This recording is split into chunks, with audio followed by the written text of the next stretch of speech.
ሰላም እንዴናችሁ? በያላችሁበት ሁሉ ነገር ሰላም ነው። አሸና እንዲወላችሁ እሞኝላችኋለሁ። ቤስጀስ ጎንዶሉ ማዳች ላይክ እና ሼር እያደረጋችሁ ሐሳቦቻችሁን ለብዙዎች አካፍሉ። ለዚህም ከልቤ አመሰግናችኋለሁ።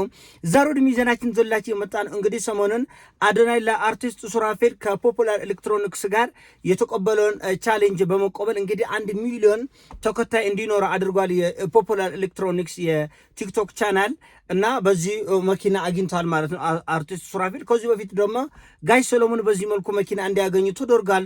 እውነቱን ለመነጋገር ይሄ ያው ዘመናዊ ልመና ማለት ይቻላል። አርቲስቶች ብዙ የለፉ ብዙ የደከሙ ሰዎች የለፋታቸው የላባቸውን ማግኘት ነው የሚገባቸው። የላባቸውን እየኮለኮልን ቲያትር ሲሰሩ ፊልሞችን ሲያወጡ ብዙ ህዝብን የሚጠቅሙ የሚያስተምሩ ስራዎችን ሰርተዋል። ነገር ግን ህዝብ ለነዚህ የሚገባውን ዋጋ አልሰጠም። እንደገና ደግሞ መልሶ መጽዋች አንዱ ተመጽዋች አንዱ መጽዋች የሚሆንበት አካሄድ ተገቢ አይመስለኝም። እንደዚህ ያለው እንትኖች ባህሉ ራሱ መለመድ ያለበት አይመስል። አሁን ደግሞ ቀጥሎ ለፋንቱ ማንደዬ እንደዚህ አይነት ነገር እናድርግለት እየተባለ ነው። ስንቱ አርቲስት ነው በዚህ መልኩ የሚረዳው? ደግሞ እዚህ ሀገር ላይ የሚረዳው አርቲስቱ ብቻ ነው ወይ? ለሀገራቸው ደማቸው ያፈሰሱ ትልልቅ ጀግኖች የሉም ወይ? በጽሁፉ በስነ ጽሁፉ በታሪካዊ በመንፈሳዊ በብዙ ጉዳይ ለዘርፈ ብዙ የሆነ ፋይዳ የፈየዱ እጅግ በጣም የተከበሩ ብዙ ኢትዮጵያውያን የሉም ወይ? እና ችግሩን በዚህ መልኩ ነው ወይ ምንፈታው? አሁን ያደረጋችሁት ነገር በጎ ነው። ነገር ግን ችግሩ በዘላቂነት በዚህ መልኩ ነው ወይ የሚፈታው? ሌላ ዓለምስ እንደዚህ ነው? ሌላ ዓለም ያለው ካልቸር እንደዚህ ነው? ሆሊውድ ውስጥ እንደዚህ ነው? የሆሊውድ አክተሮች እኮ ከፎቅ ላይ ብር እያፈሱ እኮ ወደ መሬት እኮ ይበትናል። ለምን? ስራቸው ስለሚያስከብር ነው። ለሰሩት ስራ ለለፉት ልፋት ተገቢውን ዋጋ ስለሚያገኙ ነው። እኛ ግን ሰዎች የሰሩትን ስራ ዋጋ እንዳያገኙ ረክሰው ተራክሰው ተቸግረው ተጎሳቅሎ እንዲወድቁ እናደርጋለን። ከዛ ከኛ ላይ 2 ብር 3 ብር እንዲሰበሰብላቸው ወይም ደግሞ በዚህ መልኩ ልክ ያው ይህም ሁሉ ማለት ነው። እባካችሁን ለሱራፌል ሲባል እኮ ነው የተባለው። ለአዶናይ ሲባል ለሱራፌል ሲባል ፖፑላር ኤሌክትሮኒክስን ተከተሉት፣ መኪና ይገዛለታል ብትከተሉት። ይሄ ተገቢ አይደለም። እኔ ትዝ የሚያሰኘው ምንድን ነው ፈረንጆች የሚሰሩት ነገር። ፈረንጆች እንደምታውቁት የአፍሪካ ወርቁንም ብሩንም አልማዙንም ቡናውንም ሁሉንም ዘርፍ ይወስዳሉ። ቡና ያልኩት ምንድን ነው ብንሸጥም የተሸጠው ዶላር መልሶ ዞሮ ወደ እነሱ ጋር ነው የሚሄደው። በዘራፊዎቹ በኩል ተሽከርክሮ ወደ እነሱ እንዲሄድ ያደርጋሉ። አፍሪካ ንብረቷን በዛ መልኩ ነው የምታወጣው። እና እነሱ ያደዩሃል። እንደገና ደግሞ መልሰው በመርከብ እየጫኑ ደግሞ ስንዴ ይዘሉ ይመጣል። የተቀቀለ የማይጠቅ እርባና ቢስ እርዳታ ይረዳል። እና ኢትዮጵያ ውስጥ ብዙ ስደተኛ ካምፕ ያሉ ሰዎች ገበሬዎችን ስታያቸው ያሳዝናል። ገበሬ የነበረ የምድሩ ልምላሜ ምንጭ የነበረ ጉልበትን ሳይሰስት ከአፈሩ ከድንጋዩ ታግለው ፍሬ የሚያፈራ ገበሬ፣ ከአንዳንድ ቦታ ላይ የተፈናቀሉ ገበሬዎች ባለ ሲኖ የነበሩ ናቸው። ሲኖ ትራክ የገዙ አይሱዚ የነበራቸው፣ ከራሳቸው አልፎ በመቶዎች የሚቆጠሩ ሰራተኞች የነበራቸው፣ ለሰፈር ለዘመድ አዝማድ ለአገር ሁሉ ተስፋ የሚሆኑ በጣም ባለሀብቶች ተፈናቅለው ስደተኛ ካምፕ ላይ 10 ኪሎ 20 ኪሎ እህል ይረዳሉ። ለምን? እና የሚረዱ ሰዎችን አልተቃወምኩም፣ ግን ዘላቂ መፍትሄ ነው ወይ? ዘላቂ መፍትሄው ይሄ ነው ወይ? መላቀስ ነው ወይ? መላቀስ አይደለም። ለለፉት ሰርተዋላ። አሁን እነ ጋሽ ሰሎሞን ይሁንም እነ ፋንቱ ማንደዬም ይሁን እነ ሱራፌልም ይሁን ለሰሩት ስራ ተገቢውን ዋጋ እንዲያገኙ ምን አግዘናል ወርተና የሚለው ትኩረት ያስፈልጋል። ይቁርታ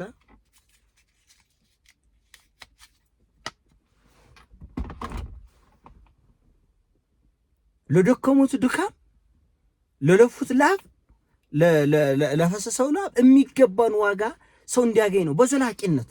አይሁንማ። ኢትዮጵያ ውስጥ ያለው አርቲስት 1 እና 2 ነው እንዴ? አይደለም።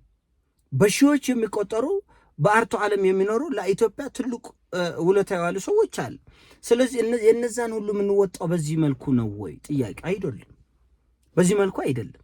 ዛሬ ተራ ቲክቶከር ምንም ያልሰራ ቲክቶከር ባለቤት ባለመኪናው ባለ ንብረት ሆኖ እያለ ትልልቅ የአገር ባለውለታዎች ደግሞ ሲጎሳቆሉ ሲቸገሩ ሲወድቁ ማየት ያሳፍራል።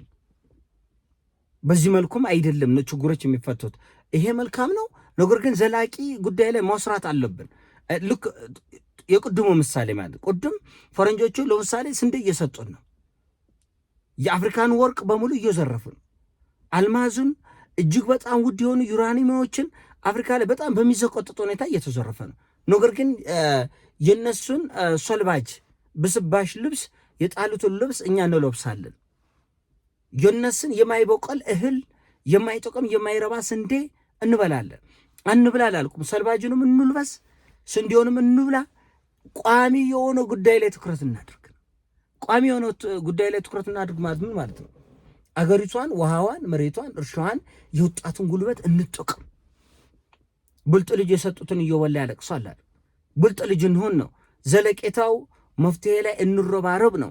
አሁን ለአርቲስቱ ሱራፌል የሚያደርጋችሁ ጥሩ ነው። ለጋሽ ሰለሞን የተደረገ ጥሩ ነው። ነገር ግን ይሄ ድንዛዜ ነው። ዘላቂ መፍትሄው ላይ ነው ትኩረት ማድረግ የሚገባው። ሰው ለለፋው ልፋት፣ ለደከመው ድካም፣ ለጥበቡ ዋጋ ማግኘት አለበት። ማይክል ጃክሰን ሞቶ ለቤተሰቡ $1,000,000 ያስገባል። ለዞር ማንዘር ቁጭ ብሎ የሚበላ ዞር ማንዘር ቁጭ ብሎ። ስለዚህ ሰው ሞቶ እንኳን ለደከመው ድካም፣ ለለፋው ልፋት፣ ለጥበቡ ላደረገው በጎ አስተዋጽኦ ይከፈላል። ሬሳ ሳጥን ውስጥ ነው የታደለ፣ ሬሳ ሳጥን ውስጥ ነው ደሞዝን ይበላል። ያልታደለ ደግሞ በህይወት እያለ ይቸገራል። ስለዚህ የሰው ፊት አሁን ሱራፌል ደስተኛ አይደለም ማለት የሆነ ፊቱን ስታየው ተሾማቀ ነው ያለ፣ ግራ ገብቶት ነው ያለ እና እርምት ያስፈልገዋል። ጉዳይ እርምት ያስፈልገዋል። መሰረታዊ የሆኑ ችግሮቻችን ላይ መስራት ይገባናል። መሰረታዊ የሆኑ ጉድለቶቻችን ላይ መስራት ይገባናል እና እውነቱን ለመነጋገር ፖፑላር ኤሌክትሮኒክስም ሆነ አድናይ የሰሩት ስራ የሚያስተች አይደለም፣ እየተቸውም አይደሉም። ነገር ግን ችግሩን ከስር መሰረቱ አይፈታውም ነው።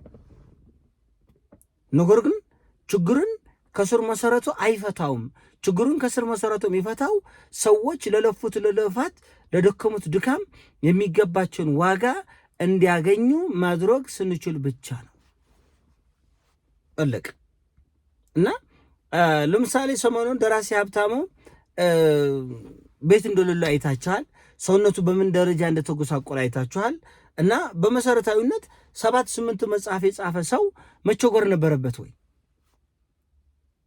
እና ለሀብታሙ እሺ እኛም ተረባርበን ኢቢኤስም 200,000 ሰጠ።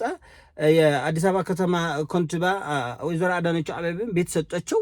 እድለኛ ነው፣ እሰየው። ስንቱ ጸሐፊ ነው በዚህ መልኩ ችግሩን የምንፈታው? ስለዚህ ችግሩን ከስር መሰረቱ ነቅለን ምንጥረው አንድም መሀይምነታችንን የሚያስወግድልን የማንበብ ባህላችንን በማዳበር፣ አንድም አርቲስቶቹ ለደከሙት ድካም፣ ለለፉት ልፋት ተገቢውን ዋጋ እንዲያገኙ በማድረግ ህይወታቸው ይሻሻላል ማለት እና በዚህ መልኩ ከሆነ ያንድ ሰው ለሱ አይደለም የብዙዎችን ህይወት እንፈታለን፣ ችግሮች እንፈታለን፣ እናስተካክላለን። እና እኛም ደግሞ ከአለመማር፣ ካለማንበብ፣ ከድንቁርና እንለቀቃለን። እና ያደረጋችሁትን አመሰግናለሁ፣ እናመሰግናችኋለን። ነገር ግን ይሄ ዘላቂ መፍትሄ አይሆንም። ልክ ለአፍሪካ ፈረንጆቹ ፍርፋሪ እንጀራ በመስጠት ፍርፋሪ ስንዴ በመበተን ዱቄት አምጥቶ ዘይት አምጥቶ በመስጠት አፍሪካውያን ለማኞች ጠባቂዎች እንዲሆኑ ያደርጋሉ። በእርግጥ እዚህ ችግር ላይ እዚህ ጉዳይ ላይ የአርቲስቶችም የራሳቸው የሆነ ችግር አለ። እውነቱን ለመነጋገር ችግር አለ። የእነሱን ጉዳይ እንመጣበታለን።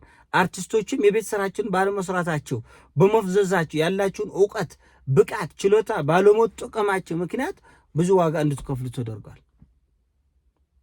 እና ከእናንተም የጎደለ ማዕት ነው ከኛ ያለው። አሁን ለጊዜው ከህዝብ በኩል የጎደለውን ለመናገር ተፈልጎ ነው እንጂ አርቲስቶችም ቢሆን እንዴት ተራ ምንም ማሰብ የማይችል ቲክቶከር ሚዲያውን በሙሉ ሲቆጣጠር እናንተ የት ተኝታችሁ ነው? በእርግጥ ፕላትፎርሙ ሊለያይ ይችላል፣ ለእናንተ ላይሆን ይችላል። ነገር ግን ለእናንተ በሚሆን መልኩ ቢያንስ የራሳችሁን ኑሮ በምታሸንፉበት፣ አንድም ለህዝቡ ደግሞ ተገቢውን እውቀት መስጠት በምትችሉበት መንገድ ለምን አልተሰማራችሁም የሚለው እሱም ሌላ ጉዳይ እና የእናንተም ጉድለት አለ። ከህዝቡም ከሚዲያውም ፍሰት ያሉ ችግሮች አለ። ይሄ ቢታረሙ ደስ ይለኛል። እንግዲህ አንዳንድ ጊዜ ሳይመችን ሲቀር እንደዚሁም መንገድ ላይ ወይም ደግሞ በሄድንበት ከስቱዲዮ ውጭ እንዲህ ያለ ሀሳቦችን ለእናንተ እናሾክራለን እና ቤተሰቦቼ ለምሰጡት ሀሳብ አስተያየት ከልቤ አመሰግናለሁ። እናንተም በዚህ ጉዳይ ላይ የሚሰማችን ሀሳብ አስተያየት ኮሜንት ብትሰጡን ለእኛ የተሻለ ያግዘናል፣ ይረዳናል። ወዳቻለሁ። ይሞቻችሁ። ፒስ